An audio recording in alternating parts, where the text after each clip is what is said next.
Uli Windisch, bonjour. Bonjour Jordi.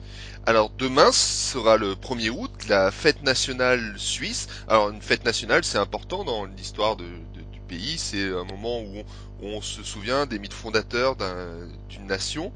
En Suisse, comment cela est-il vécu? Qu'en disent les médias, les journalistes et vous-même? Alors, effectivement, en principe, lors de la fête nationale, en l'occurrence en Suisse le 1er août, c'est également la même chose dans d'autres pays, vous avez toutes sortes de discours, tout le monde s'en mêle, les médias, les politiques évidemment, et il existe une espèce de tendance depuis un certain nombre d'années où soit les journalistes, soit les historiens sont critiques envers les mythes fondateurs, par exemple par rapport à Guillaume Tell, en disant mais Guillaume Tell n'a pas existé, mettons-le dans les poubelles de l'histoire, alors que le récit est dans les livres d'histoire, peut-être qu'un jour on va le supprimer. Il y a une espèce, si vous voulez, d'attitude vraiment rationnelle, rationaliste, qui ne veut rien entendre de symboles, de mythes, uniquement on se dit mais voilà, ils n'ont pas existé, c'est pas concret, on n'en sait rien d'ailleurs, et donc il faut balancer tout ça, alors que c'est le signe d'un esprit très étroit qui ne voit, si vous voulez, l'homme que comme une machine rationnelle qui devrait uniquement raisonner, alors que dans chaque homme, il en va de l'image qu'on a de l'homme au sens générique. L'homme est aussi sensible à l'affectif, à l'émotif, à l'image, au symbole. Beaucoup de choses sont comprises par les gens par le biais de symboles et de mythes, justement. Et alors, pour ma part, à l'opposé des journalistes, là, il y en a un qui dit justement, heureusement que on va laisser de côté Guillaume Tell et le passé, pour parler évidemment de l'avenir, vous devinez, de l'Europe, de la nécessité d'entrer dans l'Union européenne, toutes ces choses-là, il faut être progressiste, ouvert, mais surtout pas traditionnel. Eh bien justement, le récit de Guillaume Tell n'a rien de traditionnel, il est transhistorique, c'est quelque chose de puissant en signification, essentiel du point de vue patriotique.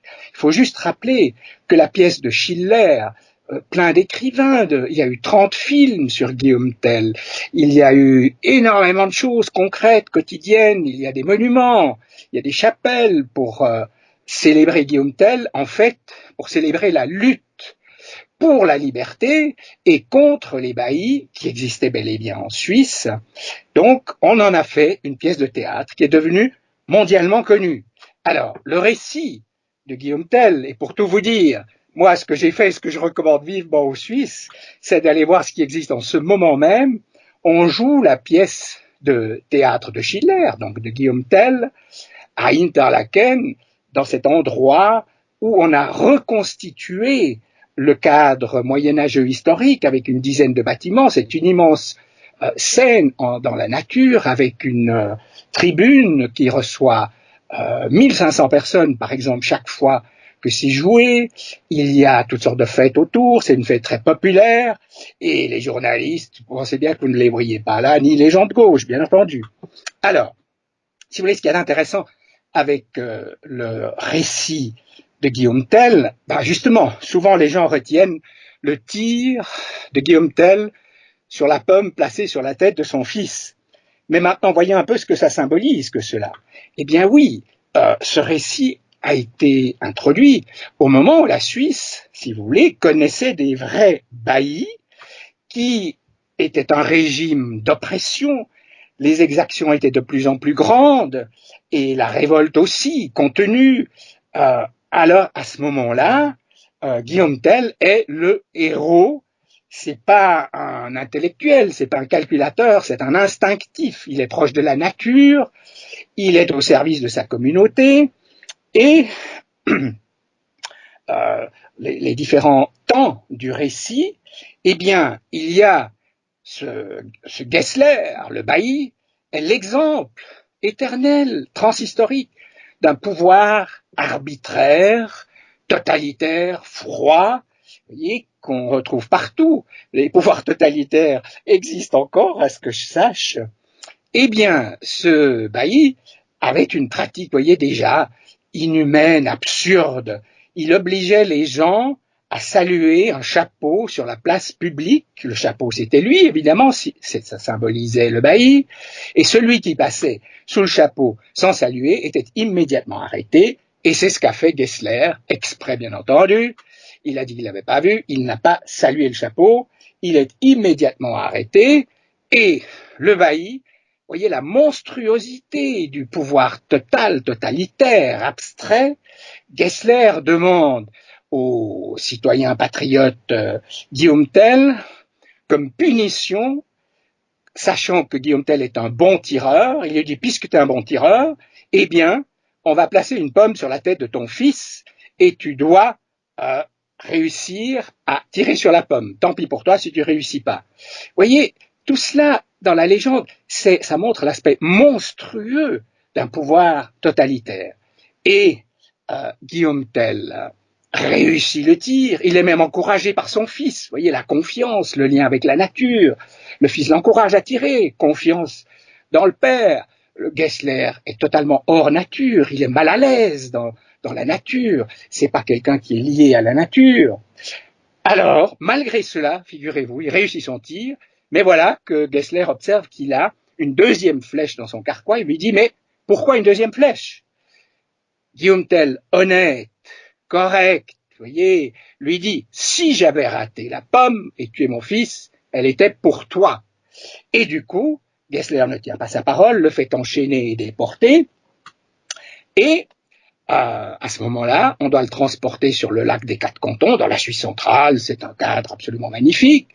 La tempête se déchaîne, et les baillis, les sbires du bailli, qui sont dans le bateau, qui ont attaché Guillaume Tell, évidemment, n'arrivent plus à maîtriser le bateau, ils doivent détacher Guillaume Tell, qui lui prend en main la barque, évidemment, qui maîtrise les forces de la nature, vous voyez, c'est plein de symboles, eh bien lui réussit à faire avancer la barque, et à un moment donné, il se rapproche du rivage et saute de la barque, et c'est le saut de la liberté qui a été, si vous voulez, peint, gravé par des dizaines et des centaines d'artistes, c'est le saut de la liberté, le sens le plus profond de la lutte pour la liberté, un thème quand même essentiel, et à ce moment-là, Guillaume Tell décide que Gessler, cette fois, doit être neutralisé, et il l'attend dans la fameuse Holy Gasse, n'est-ce pas, comme on dit,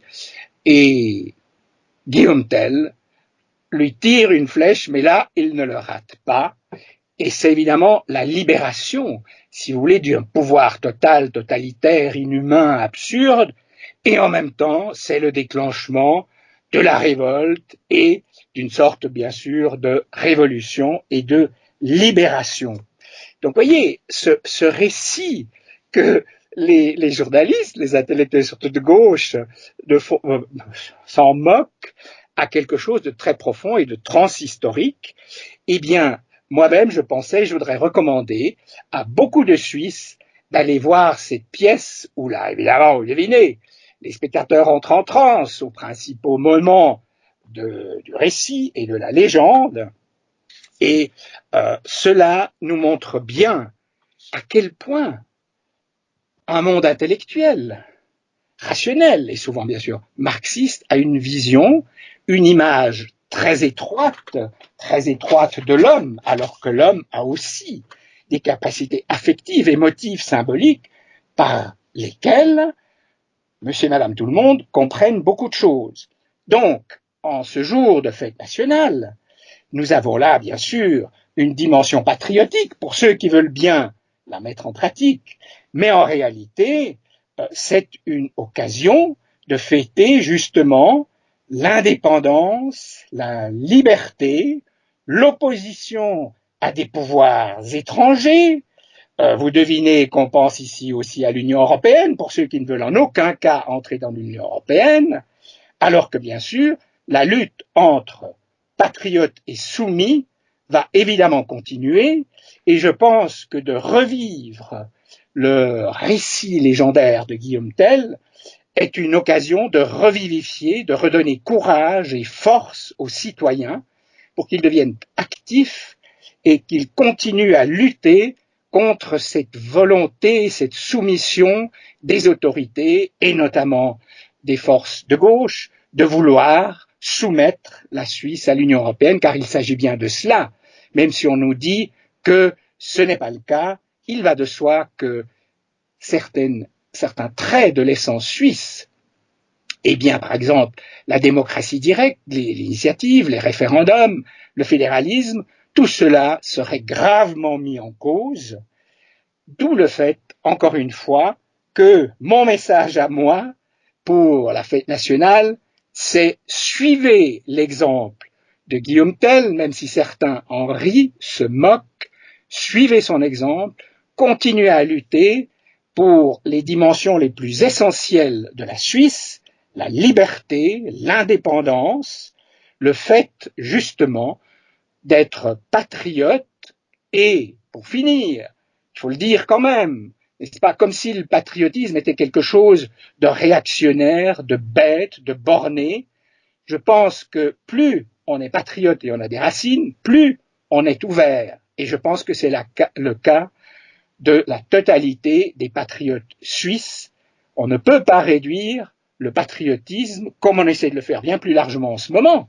C'est pas dans plusieurs pays, que ce soit aux États-Unis, en Grande-Bretagne maintenant, vous voyez qu'il veut sortir de l'Union européenne, la Suisse, certains Suisses veulent y entrer, eh bien, le patriotisme est évidemment une dimension essentielle, mais surtout, vous voyez, c'est pas des notions abstraites, c'est la liberté et la lutte totale, complète pour la liberté et l'indépendance, comme l'incarne Guillaume Tell. C'est cela, à mon avis, qui devrait être revécu et qui pourrait redonner de la force, du courage et de la détermination aux citoyens suisses dans cette phase où certains traits fondamentaux sont mis en cause.